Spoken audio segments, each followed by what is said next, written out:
इस बुलेटिन के प्रायोजक हैं क्लैरिस हॉस्पिटल्स छिंदवाड़ा।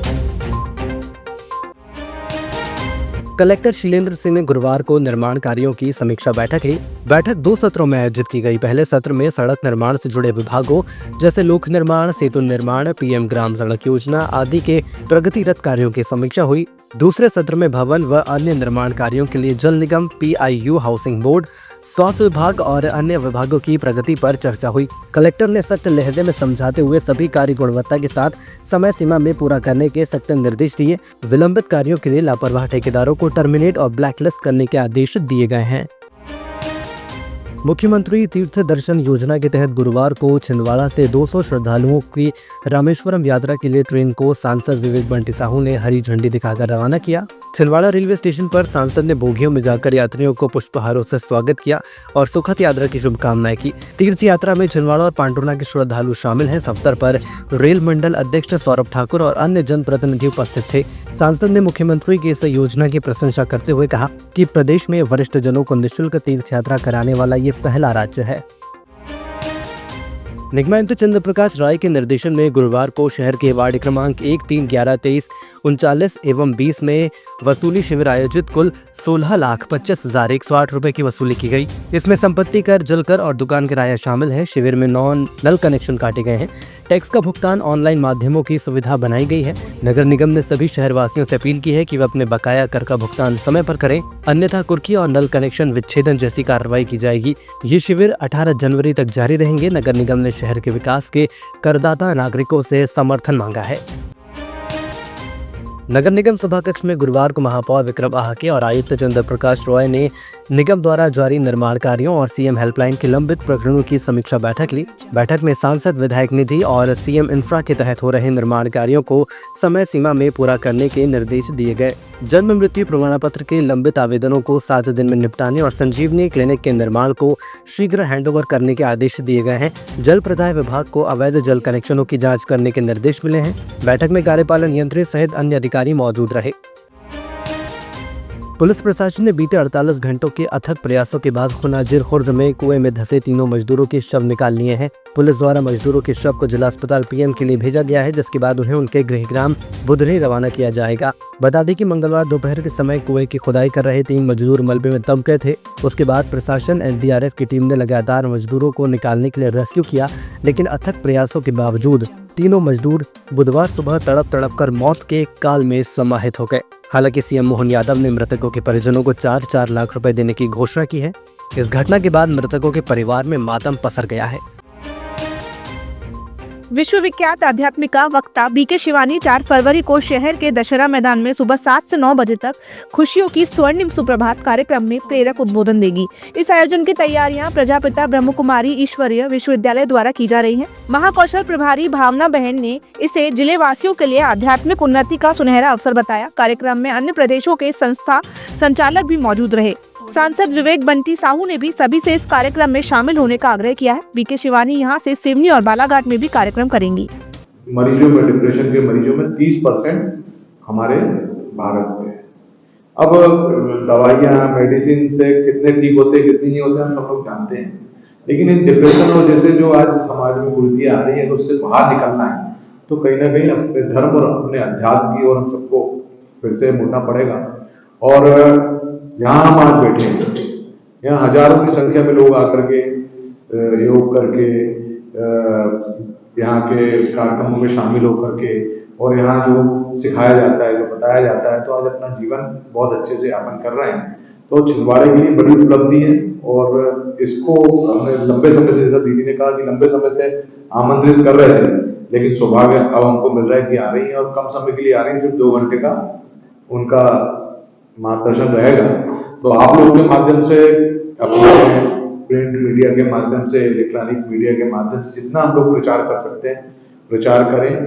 खास करके हमारी जो युवा पीढ़ी है, युवा पीढ़ी को भी हम लोग आमंत्रित करें। आदरणीय शिवानी दीदी जी का आगमन 3 तारीख को होगा और 4 तारीख को पोला ग्राउंड के अंदर प्रातः 7 से 9 बजे खुशियों का स्वर्णिम सुप्रभात कार्यक्रम रखा गया है। और इस कार्यक्रम के अंदर अपने सांसद जी भी बंटी भैया रहेंगे और साथ साथ यहाँ के आसपास तहसीलों के भी कई प्रशासनिक अधिकारी, व्यापारी और अनेकों की आने की संभावना है। हमारे छिंदवाड़ा नगर वासियों से भी निवेदन है कि आधा घंटा पूर्व अपना वो स्थान आकर के ग्रहण करें।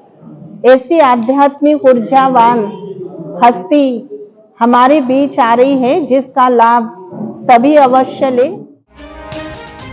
मध्य प्रदेश अधिकारी कर्मचारी संयुक्त मोर्चा द्वारा गुरुवार को 51 सूत्रीय मांगों का ज्ञापन कलेक्टर के माध्यम से सीएम और आयुक्त को सौंपा गया। ज्ञापन सौंपने के पूर्व सैकड़ों कर्मचारी कलेक्ट्रेट मैदान में एकत्रित हुए। जिलाध्यक्ष सतीश गोंडाने ने बताया कि 2016 से रुकी पदोन्नतियां लागू, पुरानी पेंशन बहाल, लिपिकों का वेतनमान सुधार, पंचायत व दैनिक वेतनभोगी कर्मचारियों की समस्याओं का समाधान सहित अन्य मांगों को शासन स्तर से शीघ्र स्वीकृत किया जाए। उन्होंने कर्मचारियों से आंदोलन में एकजुट होकर सक्रिय होने की अपील की है और सरकार से निवेदन किया है कि हमारी समस्याओं का जल्द से जल्द निराकरण नहीं हो तो आगामी समय में उग्र आंदोलन किया जाएगा। कर्मचारी एकता जिंदाबाद जिंदाबाद जिंदाबाद, एकता जिंदाबाद जिंदाबाद जिंदाबाद। यही तो ये अंगड़ाई है, आगे और लड़ाई है। यही तो ये अंगड़ाई है, आगे और लड़ाई है। देने के संबंध में बहुत ज्यादा है तो सभी महिलाओं बहनों के लिए एक नारा लगाऊंगी कि मातृशक्ति जिंदाबाद। रेडियोग्राफर, सचिव, कोटवार, लिपिक, शिक्षक साथी और जितने भी संवर्ग हैं सभी का समावेश इस ज्ञापन में किया गया है। और आज का ये हमारा कदम कर्मचारी को और अधिकारियों, कर्मचारी के अधिकारों और प्रदेश के प्रशासनिक सुधार के लिए हमारे सामूहिक प्रयास का ये हिस्सा है। हमारी मांग है कि 2016 से जो रुकी हुई पदोन्नतियां हैं वो शीघ्र चालू की जाए। माननीय सर्वोच्च न्यायालय के निर्देशानुसार राज्य शासन द्वारा जो पदोन्नतियां हैं उसको लागू करने के निर्देश राज्य शासन को दिए। बावजूद इसके राज्य शासन ने अब तक इस दिशा में कोई निर्णायक कदम नहीं उठाया है। हमारी मांगे जो है जायज और कर्मचारी की दशा सुधारने के लिए अत्यावश्यक है। यदि इस ज्ञापन पर उचित कार्रवाई नहीं होती तो हम आगे चरणबद्ध आंदोलन के लिए बात देंगे।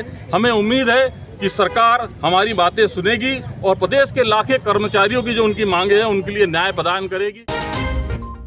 सांसद खेल महाकुंभ के अंतर्गत गुरुवार को शहर के पुलिस ग्राउंड में 10 बजे से मैराथन साइकिल रैली का आयोजन किया गया। मैराथन प्रतियोगिता पुलिस मैदान से शुरू होकर एसडी लॉन नागपुर रोड पर समाप्त हुई। अंकित सोलंकी ने बताया कि सांसद कप के अंतर्गत 32 खेलों में खिलाड़ी भाग ले रहे हैं। ऐसे खेल महाकुंभ में बॉडी बिल्डिंग, रस्साकशी, volleyball, power lifting, carrom, kho kho, skating और बैडमिंटन जैसी प्रतियोगिताओं में खिलाड़ियों ने दमखम दिखाया। महापौर विक्रम आहके और अन्य जनप्रतिनिधियों ने उपस्थित होकर खिलाड़ियों का उत्साह बढ़ाया। सांसद खेल महाकुंभ 2025 में आज 8 खेलों का शुभारंभ है, जिसमें प्रातः 11 बजे साइकिलिंग का शुभारंभ सुबह हरी झंडी दिखाकर बबलू पांडे जी द्वारा किया जा रहा है। माननीय सांसद महोदय जी विवेक बंटी साहू जी की मंशा के तत्वाधान में हमारे द्वारा 32 खेल कराए जा रहे हैं। 32 खेलों में से आज साइकिलिंग तथा 8 खेलों का शुभारंभ है, जो समयवार छिंदवाड़ा शहर के अलग अलग ग्राउंडों में कराया जाएगा।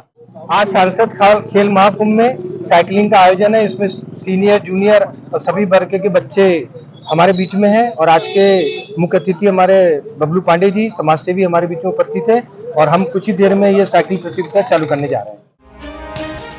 शहर के स्टेडियम ग्राउंड में गुरुवार को सांसद खेल कुंभ के तहत जिला स्तरीय शतरंज प्रतियोगिता का शुभारंभ किया गया, जिसमें छिंदवाड़ा और पांडुरा जिले के 152 खिलाड़ियों ने भाग लिया। इस कार्यक्रम में पंकज पाटनी, नवीन बारस्कर, गयासुद्दीन पाशा, जावेद खान, अंकित सोलंकी, रामाराव नागले, भाऊ साहब, सोनटक्के, लतीफ खान, पवार मैडम और अमन साहू समेत बड़ी संख्या में खिलाड़ी, अभिभावक और सहयोगी उपस्थित थे। कार्यक्रम का संचालन गयासुद्दीन पाशा ने किया। खिलाड़ियों में भारी उत्साह देखने को मिला। प्रतियोगिता के अगले चरण के मैच 17 जनवरी को सुबह 10 बजे से आयोजित होंगे। शहर के स्थानीय इंदिरा गांधी क्रिकेट मैदान में आयोजित इंडियन ऑयल T20 टूर्नामेंट के वेटरन्स और मुख्य वर्ग के फाइनल मुकाबलों में कोहिनूर क्लब नागपुर ने साउथ ईस्टर्न रेलवे नागपुर को 24 रन से हराकर वेटरन्स कप जीता, जबकि SS क्लब दिल्ली ने फेथ क्लब भोपाल को 5 विकेट से हराकर खिताब ट्रॉफी पर अपना नाम किया। विजेताओं को ट्रॉफी और नकद पुरस्कार प्रदान किए गए। वेटरन्स कप विजेता को 25,000 और मुख्य टूर्नामेंट विजेता को 1,51,000 रुपए की राशि वितरित की गई। टूर्नामेंट में सर्वश्रेष्ठ खिलाड़ियों को व्यक्तिगत पुरस्कार से सम्मानित किया गया। आयोजन में बड़ी संख्या में दर्शकों और समिति सदस्यों ने हिस्सा लिया। ये डॉट गेंद 9 गेंदे 6 रन, 9 गेंदे 6 रन, 9 गेंदों पर 6 रन, डॉट गेंदे, विकेट, अच्छा क्षेत्ररक्षण। इस समय